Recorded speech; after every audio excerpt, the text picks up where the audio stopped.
Hi folks, and welcome back to Conan Exiles. Slightly different video for you this week, and what I'm going to do this week is I'm going to go over the 10 most asked questions that I get in the comments, and sometimes in the stream as well. So I get these asked a lot, and instead of individually answering them, I thought why not make a video that answers all these questions.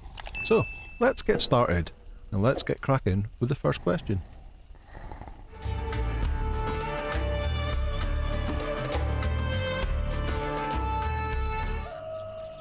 Okay, so question 10 is something I get asked a lot is why do I use certain items? Why do I do things a certain way? Wouldn't I be better doing it this way instead? And basically the answer is it just boils down to my playstyle. Over the years I've tried lots of weapons, and I've tried all the weapon types in fact, and what I find is my preferred option is a one-hander, whether it's an axe, a short sword, or a mace, and a shield. I like the ability to be able to block on the shield and then feed the attacks in. However, I'm also quite a big fan of daggers. I do use daggers in a lot of boss fights. I have used two-handers in the past, that's been a thing. I've never really been that much into bow and arrows. I tend to use them as a pooling thing. I know if you spec fully into them, they can be pretty cool, but they just don't work for me. And just like the other weapons, it's like, what I suggest you should always do is try out all the different kind of weapons, see which one works for you, see which ones you prefer, and you go with it. It's the great thing about Conan Exiles is there is not one way to play it. You all can play it in your own way. Whether you use one-handed and shield, daggers, bows, two-handers, katanas, it's up to you.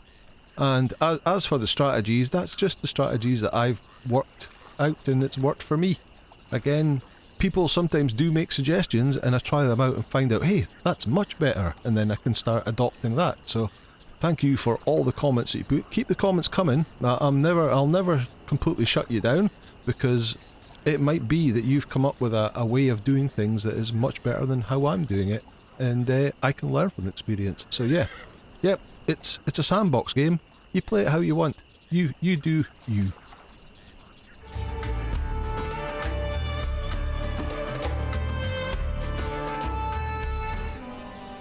So question 9 is thrall progression. How should you progress through the various levels of thralls?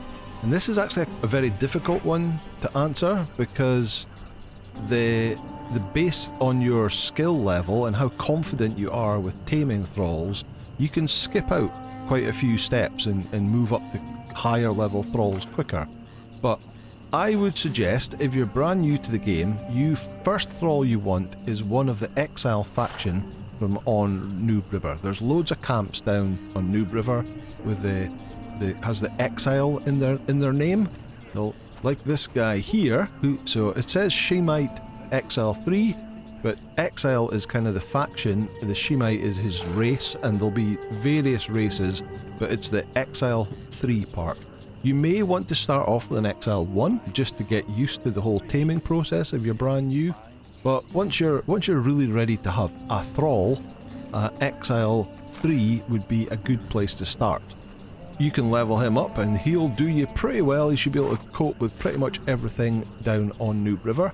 You can see he starts with 183 health, so not a lot, but you'll be able to level him up and get some HP on him. However, you can, if you feel confident enough, skip this guy and go for the named Exile faction, or the Wanderers as they're known, and these are random. So I've got Enica of Cimmeria here. But there are, I think, 7 different random spawns that will appear at each spawn point, and they spawn along Noob River. The first one is just on this little outcrop here. There's another one around here. That one is fighting a croc. This one will be fighting a couple of shalebacks. There is another one, there's another one around here somewhere. There's one, I think, around this corner here. I think there's one on this island.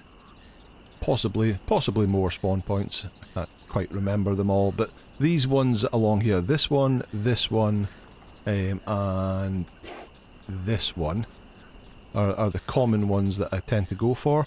The one that you get will be random. They're a bit harder, they hit a bit harder, so you can be a bit harder to knock out, but you're easily able to knock them out if you're careful at level 10 with a normal truncheon. And you can help that along by having food that'll help you knock out, putting points into authority will help you knock out, get the armour that's got concussive damage bonuses on it as well. All these things will help you knock things out. But this would be the sort of kind of first proper thrall you could go for. So you can skip the Exile 3s if you want and go straight for one of these.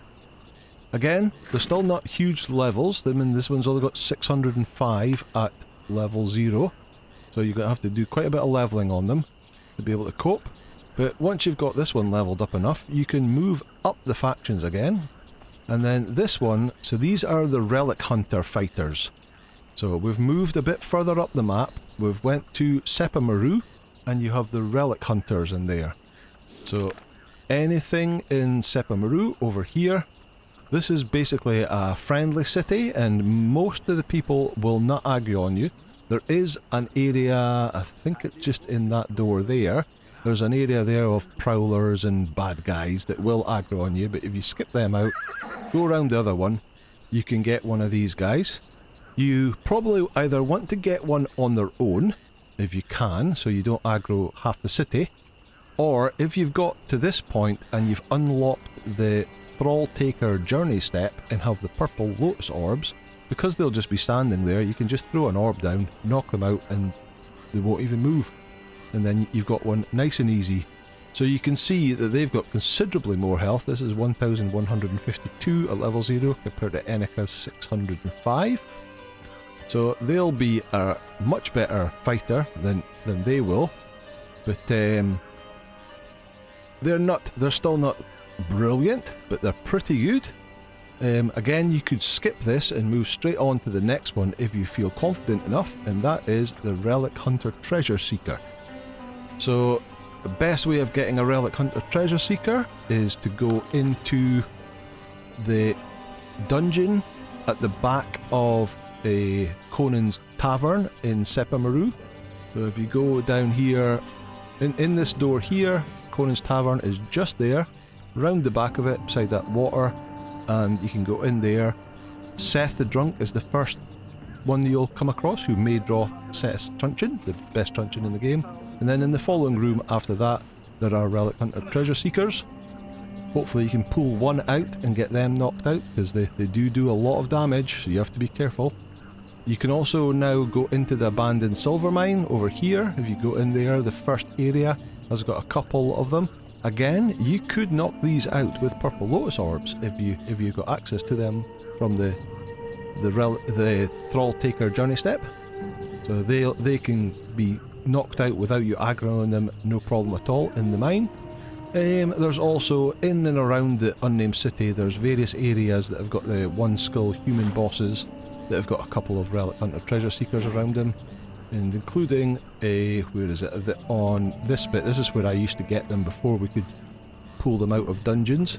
There's a boss here, there's two at this side and there's two at the back, so you can kind of get them, kill one and knock out the other one. So really good agility based bosses. That's thralls, sorry. So they have the agility bonus, not strength, so you kind of need to give them agility weapons, but they're still a really good thrall. You can get them up, get some good levels on them, and then once you're ready you can go up to the Mounds of the Dead and get a Sumerian Berserker. We're putting her as the sort of final one in thrall progression, because once you've got one of these you can pretty much do anything in the game. Any other thrall you get after that is just purely up to you, but they've got 2,629 starting. But she will actually have a bit of a bonus from the armour that she's wearing, giving her a little bit more health, but well over 2,500 HP at level 0. and there is a guaranteed spawn of the Sumerian Berserker up just outside the Mounds of the Dead. There's the Mounds of the Dead here. This bit of water at the side here, the eastmost side, there will always be a Sumerian Berserker patrolling in that bit of water. So if you've got the ability, you can go up and knock one out. And that would be the progression. So depending on how confident you feel, you can start off with a Exile 1, 2, and then eventually get to a 3. And then when you have that, you can then get one of the tier 4 named ones from the various random spawn points. And then if you want, go for a Relic Hunter Fighter 3. It can be easier because they'll be standing still and you can use the purple Lotus Orbs. Use that to go for the Treasure Seeker, and use that to go for the Sumerian Berserker. And that would be my progression.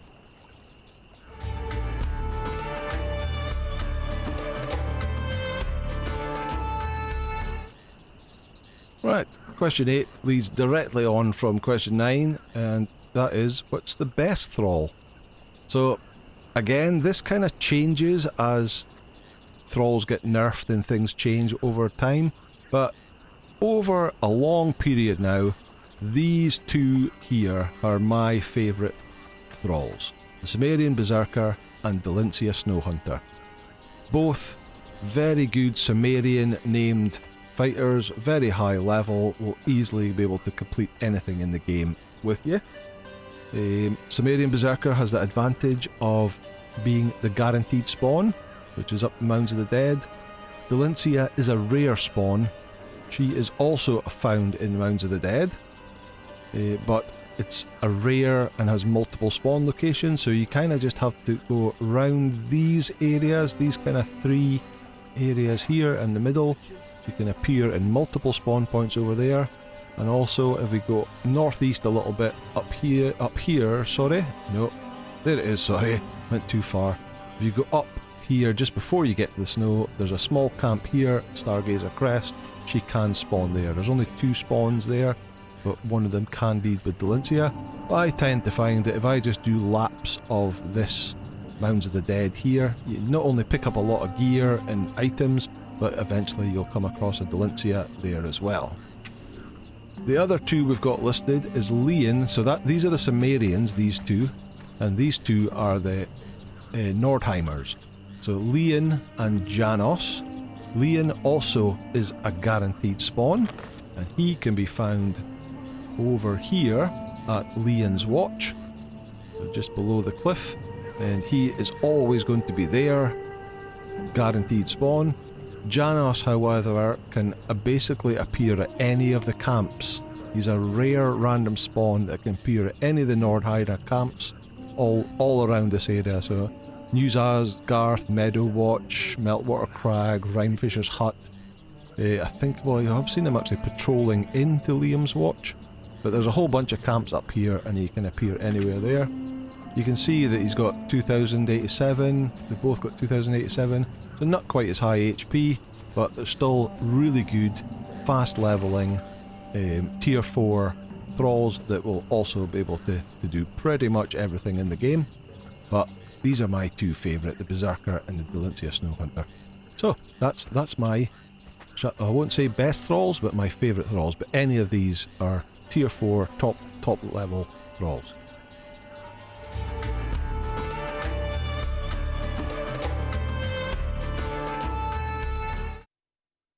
Question 7 is, which armour should I use? So this kind of leads on from the previous questions, now that you have your thralls, because it's not only what armour you use, but what armour your thralls use. So, again, there is no correct answer for this. You may want to give your thralls armour that gives them extra strength weapon damage, or agility weapon damage, or health bonuses. You yourself might want to have follower damage, concussive damage bonuses. So, unfortunately, the game, as standard, doesn't tell you what the bonuses on the armour sets are. It only tells you what the armour value is until you go and craft it, and then you can find out. So I have created a little Google sheet that I'll leave the link in the description below for you to access, and I have heavy, medium and light armour. normal, standard armor, and then the epic. And it has each set, and it tells you what the armor value is for each piece, and also what the stats are. And you can use that. Your thralls, they aren't affected by weight, so you basically want to give them heavy armor with as best armor value and therefore as much damage mitigation as you can. And you just want to choose the set that gives them the particular bonuses that you want. So for example, the Pictish War Chief there is kind of a middle of the range epic set with 1000 armor, but each piece gives you 3% strength weapon damage, giving a total of 15 strength weapon damage. But if you're crafting that with a tier 4 armorer, you can increase both the armor value and the damage value and bump that up even more. Let's see what else we've got. There is the Stygian Soldier set, again 1000 armor, but it gives agility weapon damage, so that's great for your agility guys, particularly your relic hunter treasure seekers. Medium armor, all the same stats again, and then light armor. So for you have to choose based on your playstyle whether you want to wear light armor, so you've got better agility and you can roll about and have better stamina regeneration, or heavy armor, which gives you less mobility, less stamina regeneration, but also is heavier. So you can put armor reduction kits to reduce the weight, but it will give you more damage reduction. Or like myself, I kind of go for the middle ground and go for the medium armor, so I can then pick. If I'm going for a agility build, I could go for Aquilonian, or I could go for Pictish Brave. But if I'm going for a strength build, I might want the Stygian Raider, or what else is there? Strength. There's Sacrificial, Slaveforge Sacrificial. And then you've also got the ones that give the carry capacity and different other sets there. So this is available. You can pick the ones that you want, and the ones you want will basically be based on what you want your follower or yourself to have in the way of bonuses. But you basically want to have the highest armor value you can, but gives you the bonuses that you require. So link in the description below. Please feel free to check this out. I'll continually to add to it as more armors get added to the game.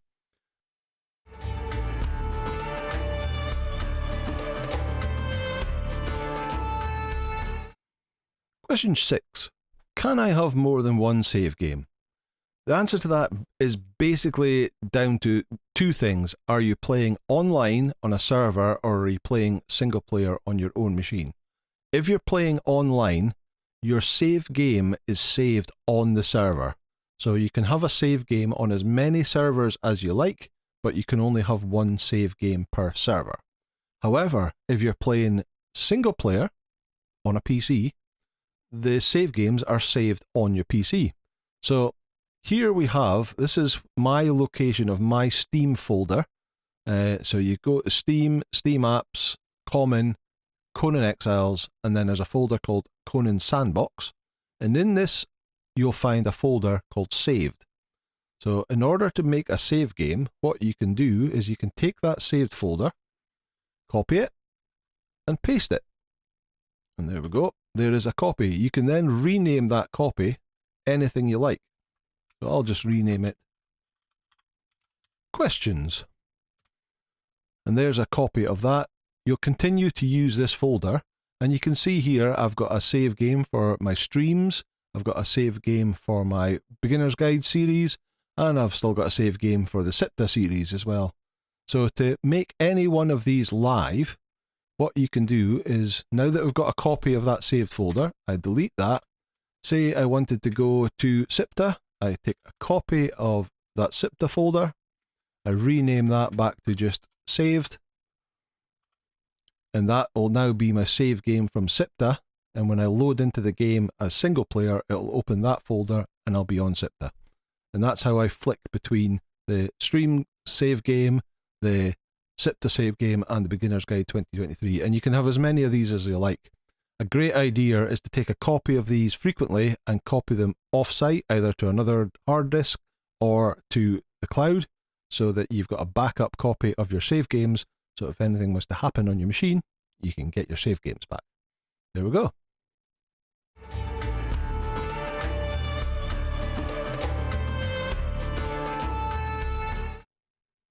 Question 5. Where do I find certain things on the map? So the answer to that is relatively easy, and that is you use either the wiki or an interactive map. And this here is an interactive map for Exiled lands, and I will leave the link for this in the description. And you can see you can switch on different things. So area names, caves, dungeons, locations, ruins are already on. Resources, this is the thing that people ask a lot. So if you're looking for coal, for example, and then it shows you where all the nodes for coal is all over the map. Iron is another probable one. There we go, look at, there's all the iron there, look, around about the Tower of Bats. There's some here. It's not showing all the nodes, it's not showing all the nodes along the river. I think it's only like if there's multiple nodes there. Where do I find certain plants? So you can have different plants switched on. Plants are in a different section, sorry. So if you're looking for, what would look for? Purple lotus, for example. There we go. And there we go, purple lotus in that area there. Black lotus. Here, one location, the black garden.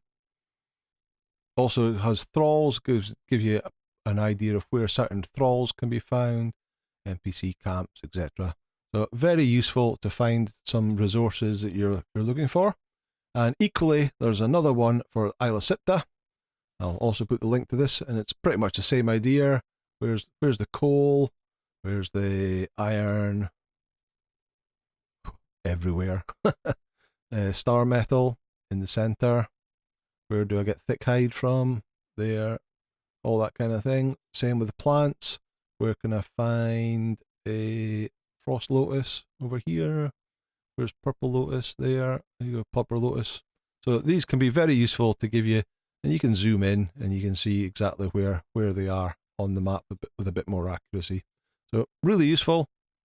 I'll stick the links in the description below.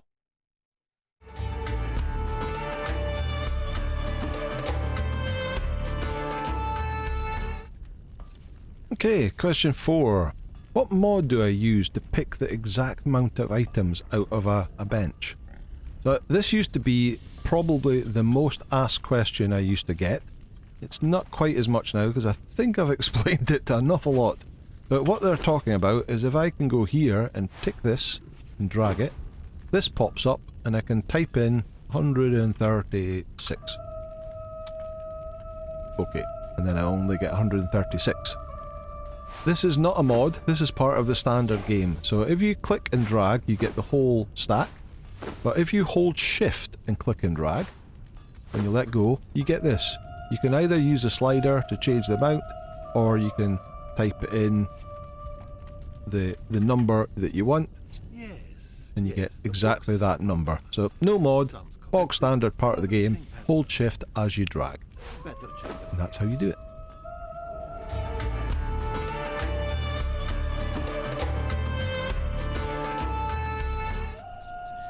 Question 3. What DLC should I buy?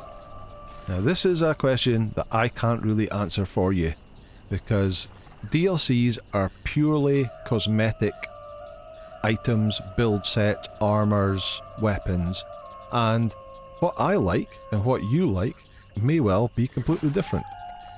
So you basically have to have a look at the different DLCs and see what ones you like the look of.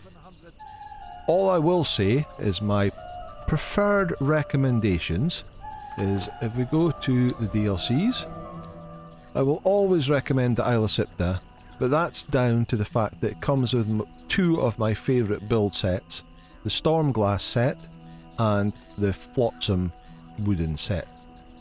Use them all the time for builds, so I would highly recommend that as a DLC.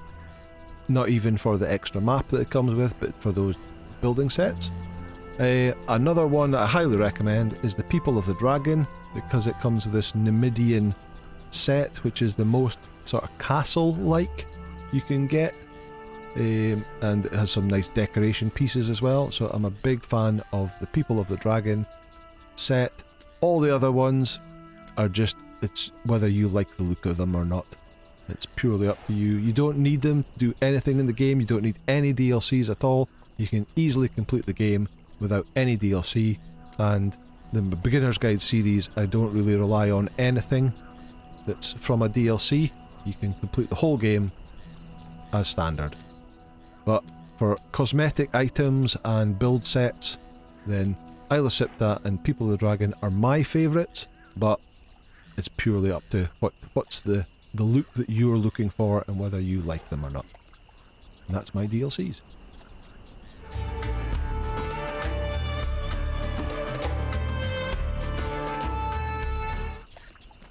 Right, I'm going to roll questions 1 and 2 together into one answer because they're the same answer. So, question 2 is, how do we get the mini-map that I have in the bottom right hand side of the screen? And question 1 is, what mods do you use?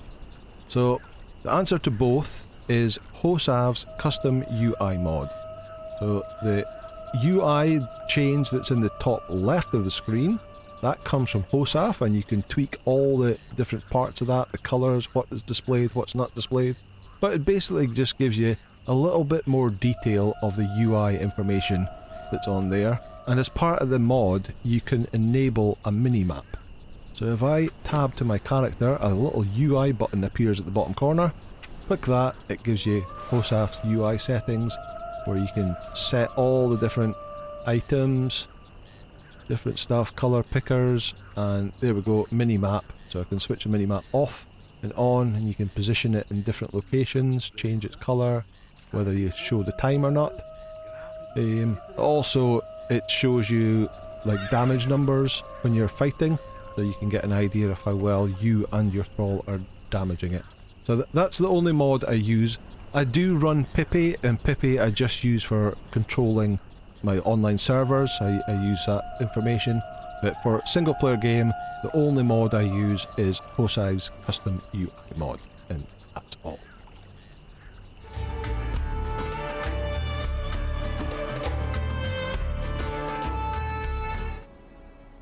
Congratulations, you've made it to the end of the video.